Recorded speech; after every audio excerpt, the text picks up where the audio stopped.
બધા समांतर श्रेणी ની અંદર આપણે 5.3 ચાલતું હતું 5.3 ની અંદર આગળ જો જોઈએ તો દાખલા નંબર 3 આપણે પહોંચ્યા હતા એની અંદર ઘણા બધા દાખલાઓ ટૂંકા દાખલા આપેલા છે અને આ ટૂંકા દાખલાઓ જે છે એની વાત કરીએ આપણે તો ઓછા માર્ક ની અંદર આ દાખલાઓ આપણને પૂછાઈ શકે તો समांतर શ્રેણીમાં હવે જે આપણે દાખલાઓ કરવાના છીએ મુખ્ય દાખલો ત્રીજો એ દરેક દાખલાઓ છે એનું રિપીટેશન ચાલુ રાખવું અને એ ટાઈપના દાખલાઓ પણ આપણે એક્સ્ટ્રા આપશું તો પેજ નંબર છે 95 અને દાખલા નંબર 3 ની અંદર પહેલો દાખલો જો આપણે જોઈએ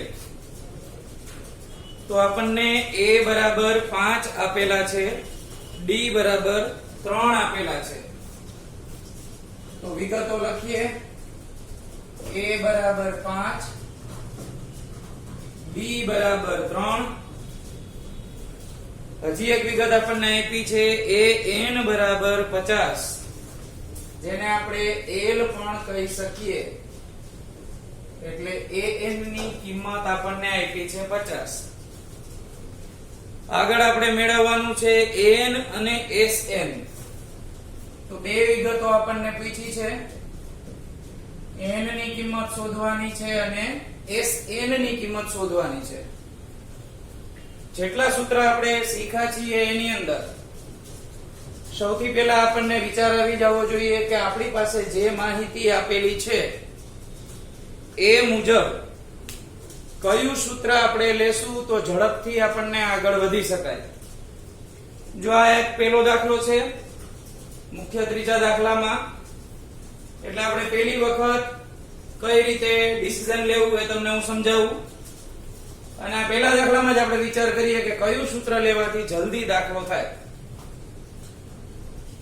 તો અહીંયા આગળ તમારી પાસે SN છે પહેલા જે નથી ચાલતું ને એ આપણે વિચારીએ ખબર જ છે આ નહીં ચાલે તો SN નું નાનું સૂત્ર લઈએ આપણે તો SN નું નાનું સૂત્ર લેવાથી કયું મળશે તમને તો કે n ના છેદમાં 2 તો કે n તો કે નથી SN તો કે તો શોધવા છે તો એક સાથે બે વસ્તુ કોઈ પણ સૂત્રની મદદથી આપણને મળશે નહીં કોઈ પણ એક જ વસ્તુ ઘટતી હોય તો આપણે મેળવી શકીએ એટલે SN નું નાનું સૂત્ર ચાલ્યું નહીં તો કે હવે SN નું મોટું સૂત્ર પણ નથી ચાલવાનું કારણ કે એમાં પણ n ના છેદમાં 2 આગળ આવે છે a અને d તમારી પાસે છે પણ n ના છેદમાં 2 એટલે n ની કિંમત નથી હવે વાત આવી આપણું મુખ્ય સૂત્ર પદ મેળવવાનું an વાળું સૂત્ર તો આ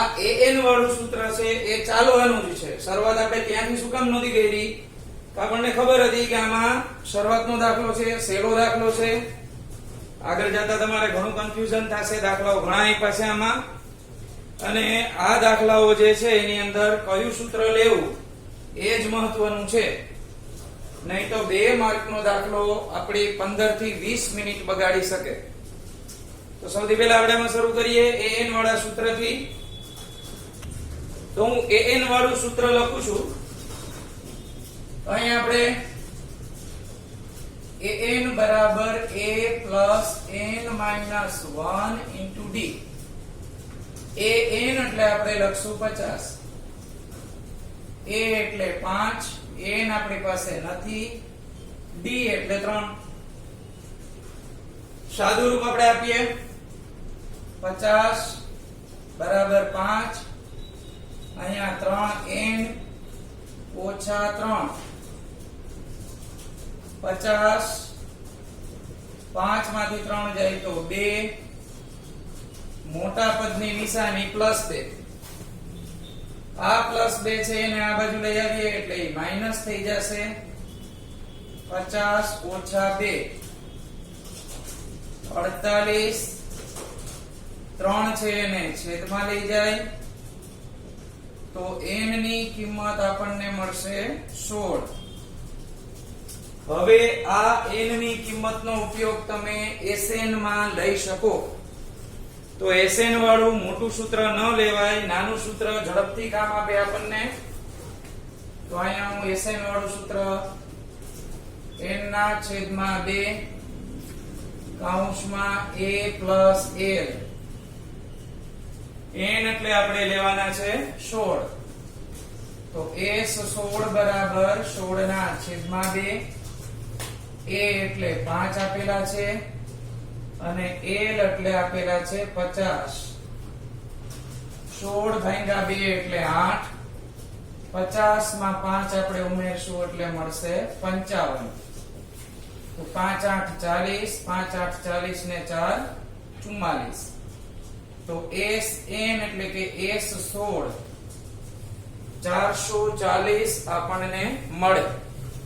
તો આ રીતે બે દાખલાઓ આપણે કરી શકીએ. હવે આગળ વધીએ દાખલા નંબર 2 માં. બીજો દાખલો છે એની ડિટેલ આપણે સમજીએ. a બરાબર 7 આપેલા છે. a બરાબર 7. ત્યાર પછી a 13 બરાબર 35 આપ્યા છે. a 13 બરાબર 35. d અને S13 શોધો. તો d નું મૂલ્ય શોધવાનું છે અને S13 ની કિંમત શોધવાની છે. તો આની અંદર પણ આપણે પહેલા સામાન્ય વિચાર કરવાનો કે દાખલાની અંદર આપણને આપ્યો છે a 13 આપી દીધા છે. પછી d ની કિંમત મેળવવાની છે અને S13 ની કિંમત પણ મેળવવાની છે. તો સૌથી પહેલા આપણે પદ મેળવવાનું સૂત્ર લખીએ, જેમ આમાં લખ્યું હતું એવી રીતે. તો an બરાબર a plus n minus 1 into d. an એટલે આપણે લખશું a13. a એટલે 7. n ની કિંમત 13 આપેલી છે એટલે 13 ઓછા 1 અને d આપણે મેળવવાનો છે. a13 ની પ્રોપર વેલ્યુ આપણને આપી છે 35. અહીંયા લખશું 7. 13 માંથી 1 જશે તો 12 વધશે. d એની સાથે ગુણાકારના સંબંધમાં છે. 7 ને આ બાજુ લઈ આવીએ બાદ કરવા માટે. તો 35 ઓછા 7 બરાબર 12 d. 35 માંથી 7 બાદ કરીએ તો 28 મળશે. સામે આપણને મળશે 12 d. 12 ને આપણે છેદમાં લઈ જઈએ, ભાગાકારમાં જશે. 28 છેદમાં 12 બરાબર d. તો 28 છે, 4 સત્તા 28 થાય, 4 તેરી 12 થશે એટલે d ની કિંમત આપણને મળે 7/3. આ d ની કિંમત Sn વાળા સૂત્રમાં લેવાની થાય કારણ કે S13 મેળવવા છે, S13. તો Sn બરાબર n/2. આપણે આની અંદર નાનું સૂત્ર લઈ શકીએ કે પછી મોટું સૂત્ર લઈ શકીએ. તો તમે આની અંદર નાનું સૂત્ર પણ લઈ શકો કારણ કે a13 આપણને આપેલા છે. 13 એટલે ઈ છેલ્લું પદ છે ને આપણે અહીંયા પણ S13 જ જોઈએ છે. હવે અહીંયા લખીએ S13 n/2 એટલે આપણે લખશું 13/2. a plus l એટલે 7 plus 35. 13/2. 35 plus 7 એટલે આપણને મળશે 42. 42 નો જો છેદ ઉડાડીએ તો આપણને મળે 21/2 એટલે કે 21 દુ 42. 13 અને 21 નો ગુણાકાર કરીએ આપણે તો 3 2 6 1 2 2 3 એકા 3, 1 એકા 1. તો અહીંયા આગળ આપણને 273 મળે છે. તો આપણો S13 નો જવાબ 273 મળે.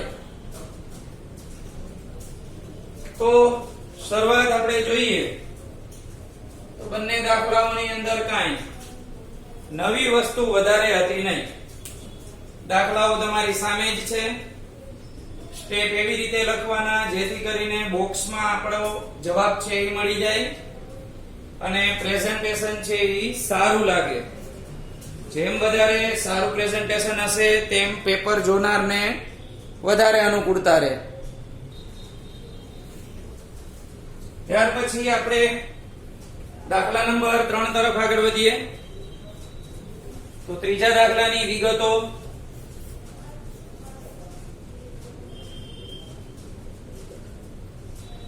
એ 12 ની કિંમત આપી છે 37, બી ની કિંમત આપણને આપેલી છે 3, એ ની કિંમત મેળવવાની છે અને S12 આ કિંમત પણ આપણે મેળવવાની છે. તો આની અંદર an વાળા સૂત્રથી શરૂઆત કરશું. તો an બરાબર a plus n minus 1 into d. હવે આની અંદર a12 લખશું. a એટલે આપણી પાસે નથી, n એટલે 12 આપેલા છે, d એટલે 3. a12 ની કિંમત આપણી પાસે છે 37. a ની કિંમત નથી. 12 માંથી 1 જશે તો 11. એની સાથે 3 નો ગુણાકાર કરવાનો થાય. તો 37 બરાબર a plus 33. 33 ને આ સાઈડ લઈ આવીએ તો માઈનસ થાય. 37 ઓછા 33 બરાબર a. અને a ની કિંમત આપણને મળશે 4. આગળ આપણને કીધું છે S12 એટલે કે 12 પદોનો સરવાળો આપણે જોઈએ છે. તો આની અંદર તમારે અહીંયા 12 છે, અહીંયા 12 છે એટલે આ an ને l તરીકે લઈ શકાય. યાદ રાખજો જો બે જગ્યાએ અલગ અલગ હોય તો તમે એને l તરીકે ન લઈ શકો. અહીંયા 15મું પદ કીધું હોય તો 12મા પદથી હજી આગળ વધવાનું છે. તો Sn વાળું સૂત્ર n ના છેદમાં 2 કૌંસમાં 2a plus n minus 1 into d. તો અહીંયા આગળ આપણે મોટું સૂત્ર લખાઈ ગયું છે તો એમાં જ આપણે આગળ વધીએ. S12 અહીંયા 12 ના છેદમાં 2. a ની કિંમત આપણે હમણાં મેળવી હતી 4. અહીંયા 12 ઓછા 1, d એટલે 3, 12 ના છેદમાં 2 એટલે 6,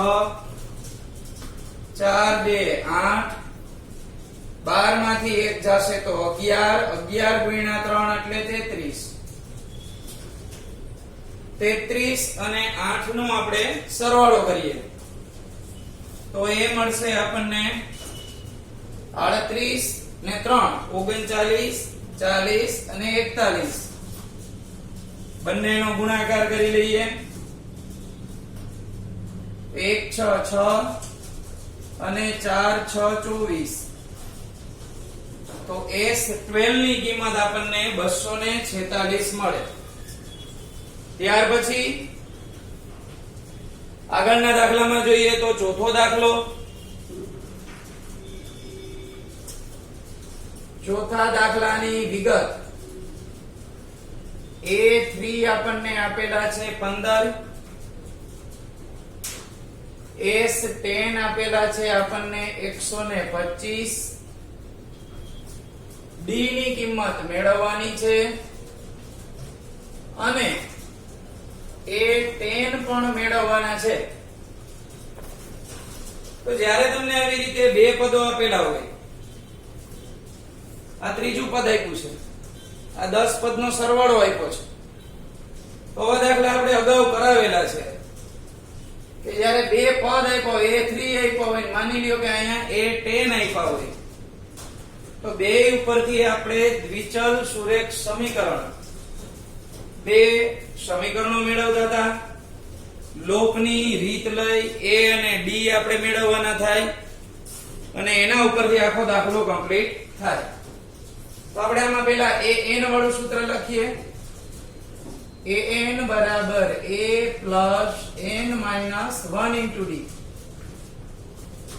an એટલે હું લખીશ અહીંયા a3, a ની કિંમત નથી, અહીંયા 3 minus 1 અને d.